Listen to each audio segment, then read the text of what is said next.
Bismillahirrahmanirrahim. Assalamualaikum warahmatullahi wabarakatuh. Alhamdulillahirrahmanirrahim.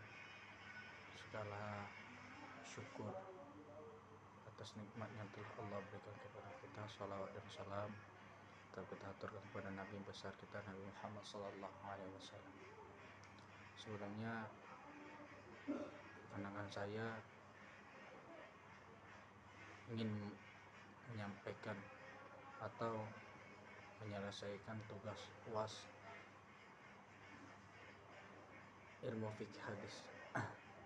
Sebelumnya yang terhormat Bapak Muhammad Arfan Nurhayat MHum, sebelumnya saya mohon maaf Pak, saya menjawab ini melihat teks dengan jawaban saya karena saya takut nanti apa yang saya bacakan itu salah. Daripada salah, saya mohon maaf untuk melihat jawaban dari pertanyaan UAS. Langsung saja yang pertama, yaitu status seorang hamba muslim memanggil saudaranya dengan panggilan hai muslim. Jelaskan, bacakan dan jelaskan hadisnya. Rasulullah SAW bersabda, "Iza qala rajulan akhi ya kafir faqad ba'a bihi ahadahuma." Apabila seorang mengatakan kepada saudaranya muslim hai kafir, maka akan kembali kepada salah satunya. Hadis riwayat Bukhari dan Muslim.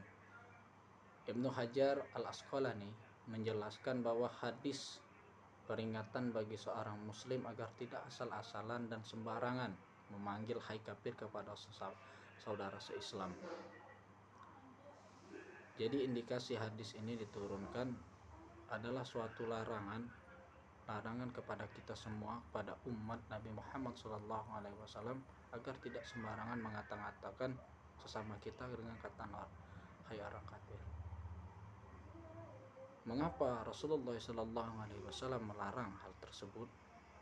Karena tuntunan kita beragama itu adalah memperkuat ukhuwah Islamiyah, tidak asal-asalan dengan panggilan pada sesama kita, saudara kita, dengan panggilan hai kafir.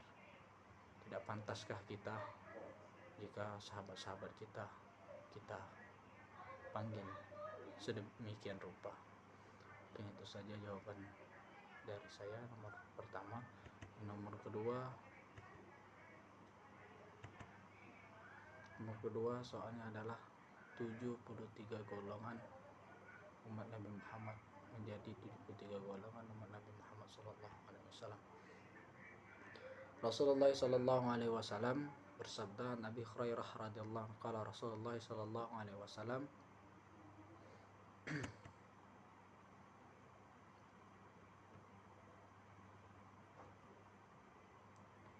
ibtaraka yakhud ala ihda aw sintaini was sab'ina firqah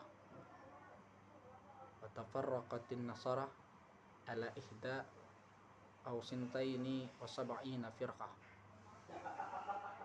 wa taqtariqu ummati ala salasati sab'ina firqah. Artinya dari Abu Hurairah radhiyallahu anhu, ia berkata, Rasulullah SAW bersabda, kaum Yahudi telah terpecah menjadi 71 golongan atau 72 golongan.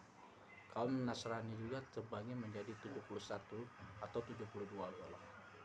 Dan umatku akan terpecah menjadi 73 golongan. Hadis riwayat Tirmizi. Ada juga ayat Al-Quran yang menerangkan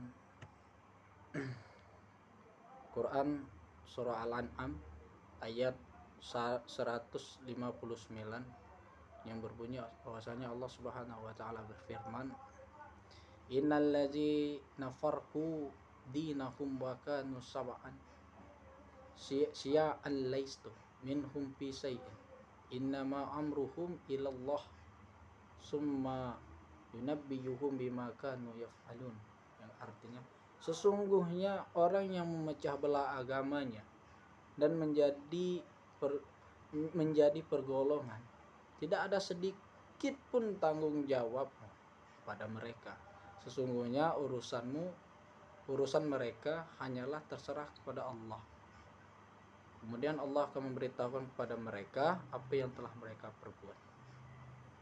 Jadi indikasi 73 umat Nabi Muhammad terpecah. Adapun berbagai macam pecahan itu seperti Syiah, Mu'tazilah dan lain-lain. Masih banyak yang lainnya. Siapa di antaranya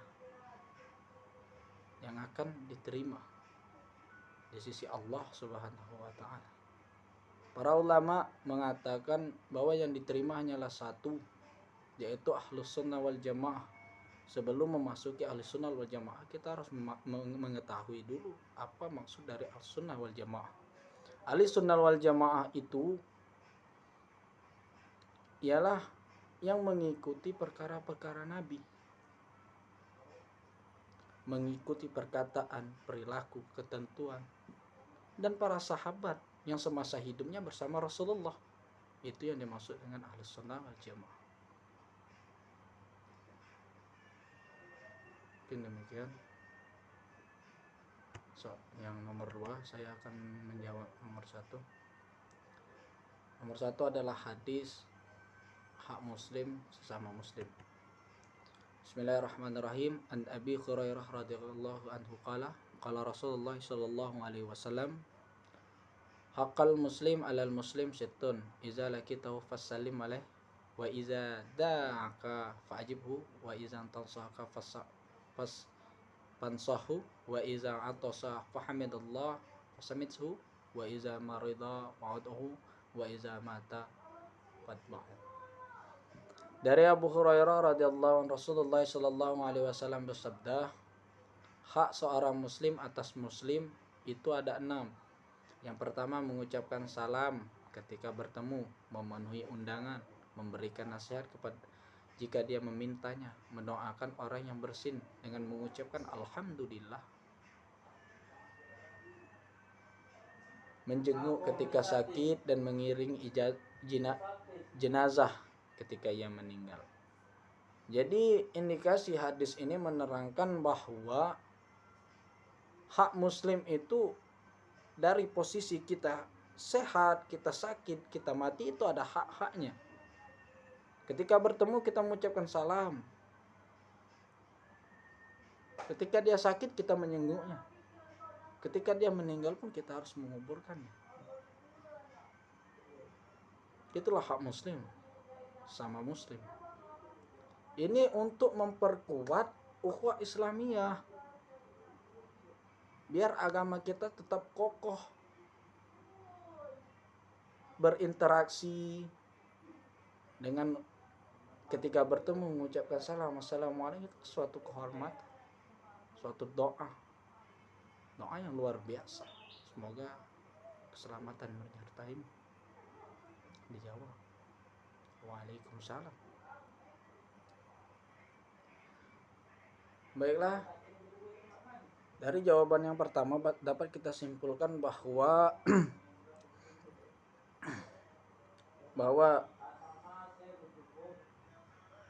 kita tidak boleh asal-asalan bicara sama muslim, karena itu adalah perkataan yang terlarang. Hukumannya jelas. Di antara keduanya ada yang kafir. Tidak maukah di antara kita akan termasuk dengan orang-orang kafir dengan mengatakan perkataan sepele, hanya mengatakan hai kafir sama saudaranya. Yang kedua, 73 golongan Nabi Muhammad sallallahu alaihi wasallam, umat Nabi Muhammad sallallahu alaihi wasallam akan menjadi 73 golongan dan hanya satu yang diterima. Jadi kemana yang 72 tersebut? Dan katanya yang diterima itu hanya satu, Ahlus Sunnah wal Jamaah, sebagaimana yang saya terangkan dari tadi. Ahlus Sunnah wal Jamaah itu adalah mengikuti sunnah-sunnah Nabi dan para sahabat. Dan yang ketiga adalah hak-hak muslim sesama muslim. Dari posisi kita sehat, kita sakit, kita mati, kita ada punya hak sama muslim. Demikianlah untuk memperkokoh ikatan ukhuwah Islamiyah kita. Mungkin sekian jawaban dari saya, Pak. Apabila terdapat kesalahan, saya minta maaf. Pada Allah kita sama-sama mohon ampun. Allahul muwaffiq ila ahwamit thariq. Wassalamualaikum warahmatullahi wabarakatuh.